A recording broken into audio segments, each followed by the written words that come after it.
नमस्कार दोस्तों। आज मैं आपको जो कहानी सुनाने जा रहा हूँ उससे सुन के आपके आंखों में आंसू आ जाएंगे।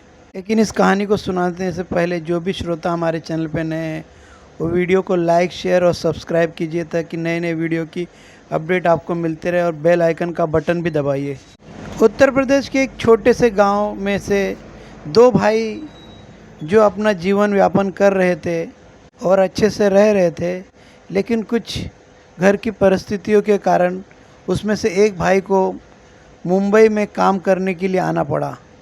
और वो काम करने लिए मुंबई आया तो वो एक साल में कुछ उसके पास अच्छी आमदनी भी होने लगी। और फिर जब वो गांव लौट के गया तो उसने देखा कि उसका छोटा भाई बहुत मस्ती करता था और गांव में इधर उधर घूमते रहता था।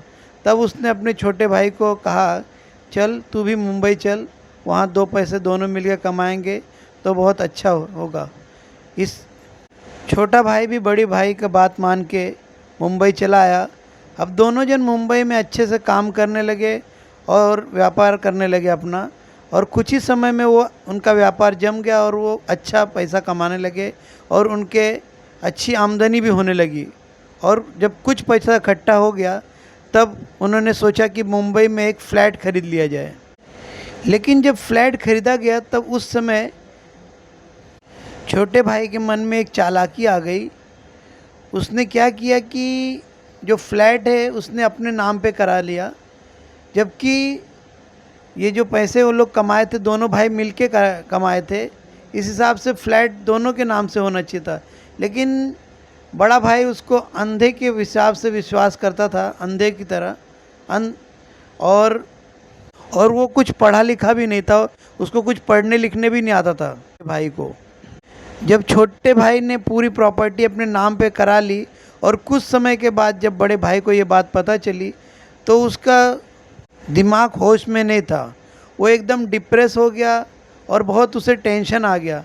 और इसी टेंशन में वो मुंबई के इलाके कमाटीपुरा रेड लाइट इलाका है जो, वहाँ वो जाने लगा। वो वेश्यालय में जाने लगा और वहाँ वो गलत कार्य करने लगा।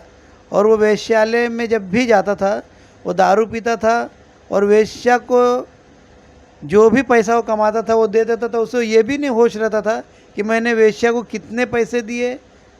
और ये सिलसिला 2-2.5 महीना चला। और 2-2.5 महीने बाद जब उसकी तबीयत ख़राब होने लगी तब उसने डॉक्टरों के पास जब वो अपना इलाज कराने गया बड़ा भाई, तो उसे पता चला कि उसे एड्स हो गया है और वो 1-1.5 साल में उसकी मृत्यु हो गई। जब बड़े भाई की मृत्यु हो गई तो छोटा भाई भी कुछ समय बाद अपनी सारी प्रॉपर्टी बेच के गांव में चला गया। वहाँ उसने खेत वगैरह अच्छे से ख़रीदा और एक सुंदर स्त्री के साथ अपनी विवाह कर लिया। लेकिन कहते हैं ना कि ईश्वर की लाठी में आवाज़ नहीं होता है। कुछ इसी प्रकार इसके साथ भी हुआ। इसके पत्नी को जो बच्चा पैदा हुआ वो अंधा पैदा हुआ और वो 1-2 महीने के बाद गुजर भी गया। और 1 साल के बाद जो छोटा भाई था उसे भी लकवा मार दिया। और अब वो कुछ करता नहीं था, चुपचाप अपना बैठा रहता था खेत के बगल में, ये देखते हुए कि ये उसकी पत्नी को लगा कि ये आदमी तो कुछ काम का रह नहीं गया, ना कुछ काम करता है, क्योंकि उसे लकवा मार चुका था। ये देखते हुए उसकी पत्नी भी उसे छोड़ के चली गई। अब वो अकेला बचा, उसको ना कोई सेवा करने वाला बचा ना कुछ। उसके आखिरी दिनों में तो इसकी यह हालत हुई कि उसको ना कोई नहलाने वाला था ना कुछ। उसके शरीर में कीड़े पड़ गए और 1-1.5 साल में उसकी भी मृत्यु हो गई। कहते हैं कि किसी का हक नहीं मारना चाहिए। अब इस कहानी में छोटे भाई ने बड़े भाई का हक मार लिया, लेकिन विधाता का ऐसा प्रहार हुआ कि जो भी संपत्ति उसने गलत ढंग से अपने भाई से लिया था उसको खाने वाला कोई नहीं बचा।